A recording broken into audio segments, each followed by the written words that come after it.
Assalamualaikum warahmatullahi wabarakatuh. Halo semuanya, ketemu lagi nih sama aku Amanda Putri Amelia.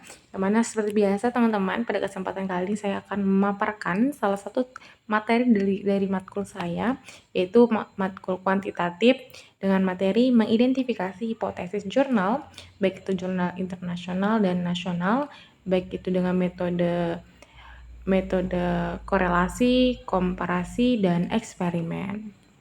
Oke teman-teman, izinkan saya untuk menjelaskan sebentar ya.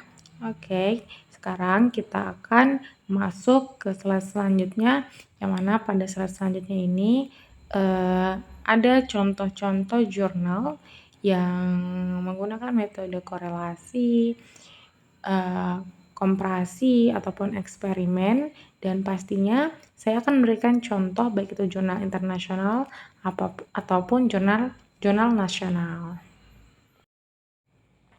Baik teman-teman, pada jurnal ini ada salah satu contoh jurnal yang berjudulkan hubungan antara kepribadian, tangguh, dan dukungan sosial dengan stres akademik siswa SMAN se-Kabupaten Pasir, yang mana ini merupakan contoh dari jurnal korelasi internasional.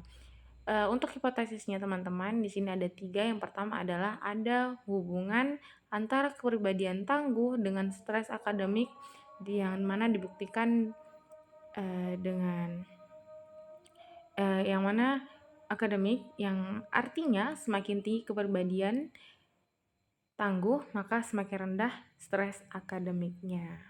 Yang kedua adalah ada hubungan antara dukungan sosial dengan stres akademik.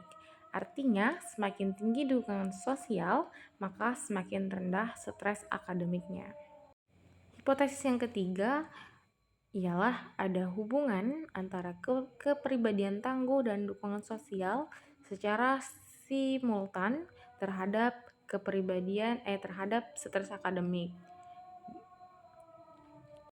Oke, yang ketiga adalah jurnal korelasi yang terindeks nasional dengan judul Hubungan Harga Diri dan Dukungan Sosial dari Orang Tua dengan Kematangan Karir Mahasiswa. Untuk hipotesisnya ada 3 teman-teman. Yang pertama adalah terdapat hubungan positif antara harga diri dengan kematangan karir. Yang kedua adalah terdapat hubungan positif antara dukungan sosial orang tua dengan kematangan karir. Dan yang ketiga adalah terdapat hubungan positif secara bersama-sama antara harga diri dan dukungan sosial dari orang tua dengan kematangan karir.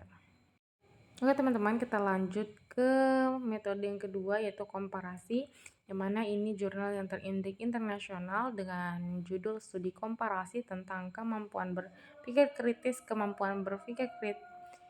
studi komparasi tentang kemampuan berpikir kritis siswa pada pembelajaran PAI dengan menggunakan media game, Kahoot, dan Quizy.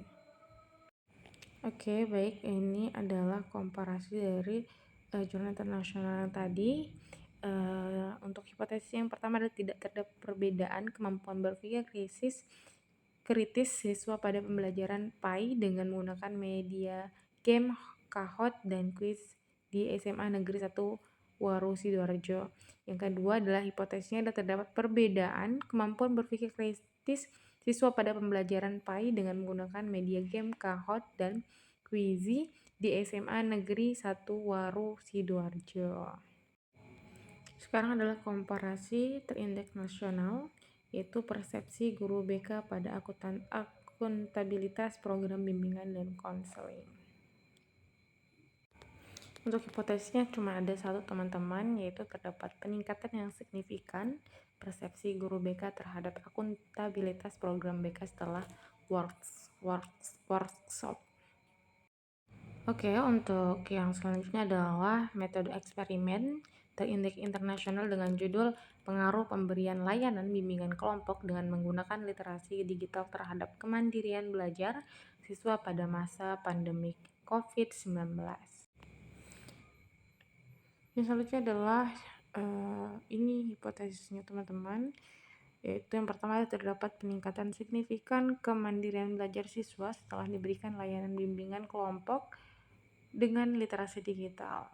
Hipotesis kedua, tidak terdapat peningkatan signifikan kemandirian belajar pada siswa.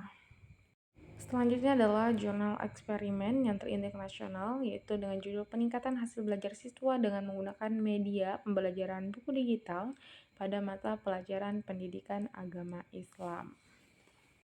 Untuk hipotesisnya, yang pertama adalah terdapat peningkatan yang signifikan hasil belajar siswa PAI setelah menggunakan media buku digital. Yang kedua adalah tidak terdapat peningkatan signifikan hasil belajar siswa. Oke teman-teman, itulah tadi contoh-contoh dari hipotesis-hipotesis yang ada pada jurnal internasional ataupun nasional. Mungkin hanya itu saja yang dapat saya paparkan di pertemuan kita kali ini. Untuk kurang dan lebihnya saya mohon maaf. Sekian, wassalamualaikum warahmatullahi wabarakatuh.